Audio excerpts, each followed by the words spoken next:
Hi, this is Kaitlyn. Hi, I'm Lexi. Today we're going to teach you a little bit about Thermo. Thermo! Okay, so this is the 2005 AP Chemistry Free Response, question 7, Form B. And the first question asks us to write a balanced chemical equation for the complete combustion of 1 mole of CH3OH. And when we're dealing with C's, H's, and O's as a reactant, we're always going to have O2 as a reactant and CO2 and H2O as a product. So then from there, all we do is balance. So first we're going to write out the reactants. And that is for combustion reactions. That's important to keep in mind also. So only combustion and C's, H's, and O's. So CH3OH plus O2 yields CO2 and then plus H2O. And so from here, all we do is balance. So we're going to have 2 waters because we have 4 hydrogens in the reactant side, so we need 4 hydrogens in the product side. So this is 4, 4. And so then oxygen is a little bit more difficult because we have 4 over here, and we need to have 4 over here. So the only way we can do that is using a fraction. And so we're going to use 3 halves. And so now we have 1 over here and 3 over here. So that makes 4 oxygens and 4 oxygens. So that's it.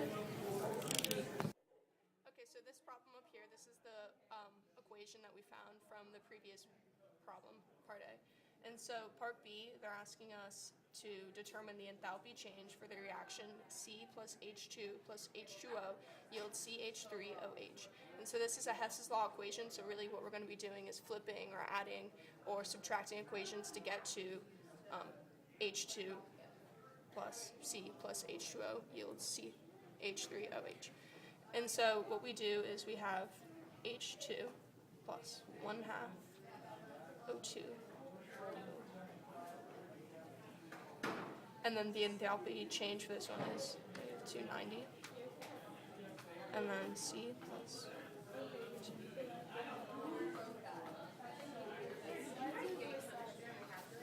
And then for this problem up here, we're going to have to flip it.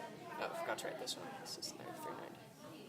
We're going to have to flip it to get to what we want. The C plus H2 plus H2O yields CH3OH. So we have to flip this one. So what we're going to flip it to is CO2 plus H2.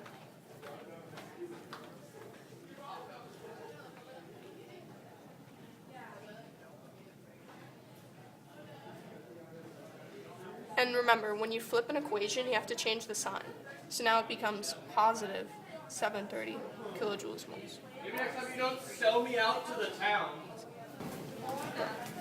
So to follow through with Hess's law, we already took care of this equation, so I'm going to cross it out so we don't get confused. We flipped it down here, which is why it has a positive delta H now. So we have 3 halves O2 on the product side, and that perfectly cancels out with 3 halves O2 on the reactant side. So we can cancel all of those out.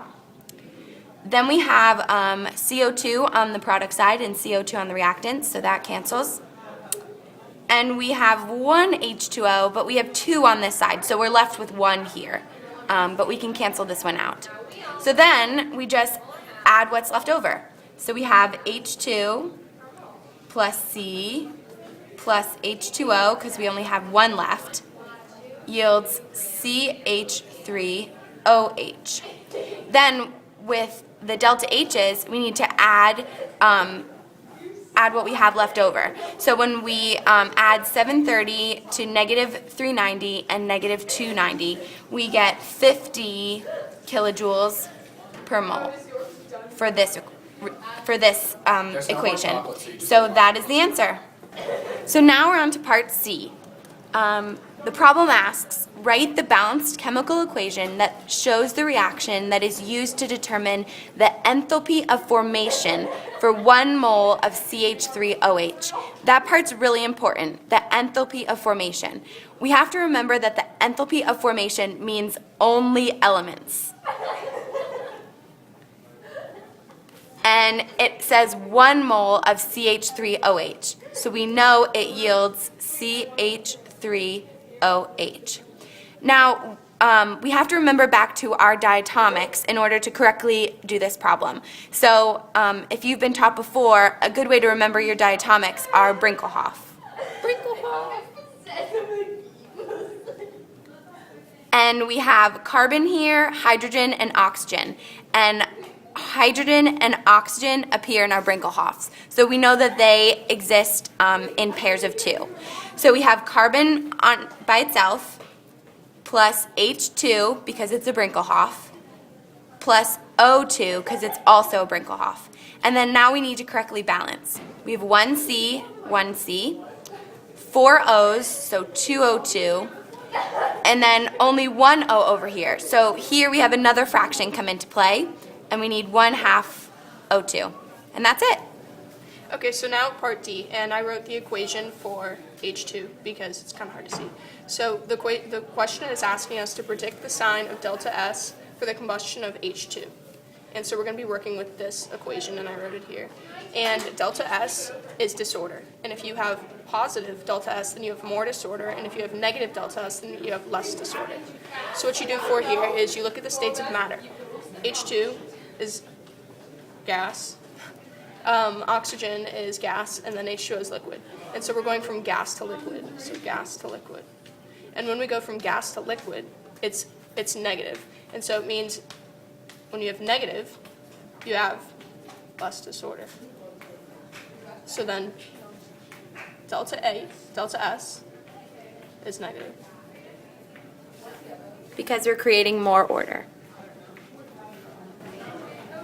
Okay, so we're almost finished. The last part of number 7 is letter E.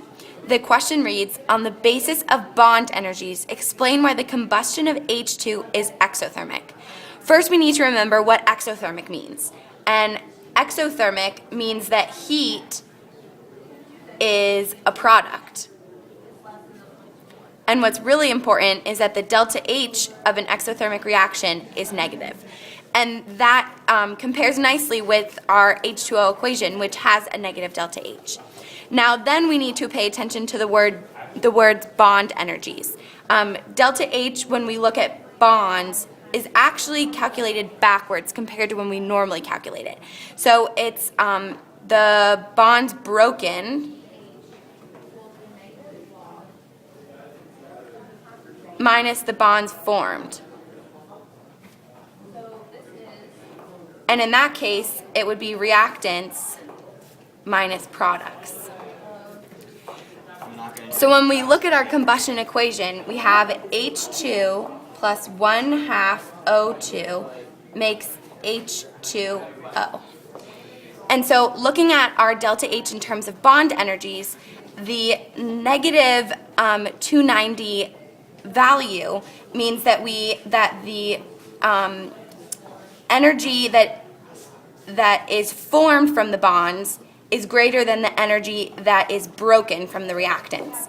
So in that case, if we look at the equation, then the energy that is formed from the H2O is greater than the energy that is broken from the H2. So that's what we would say in our explanation.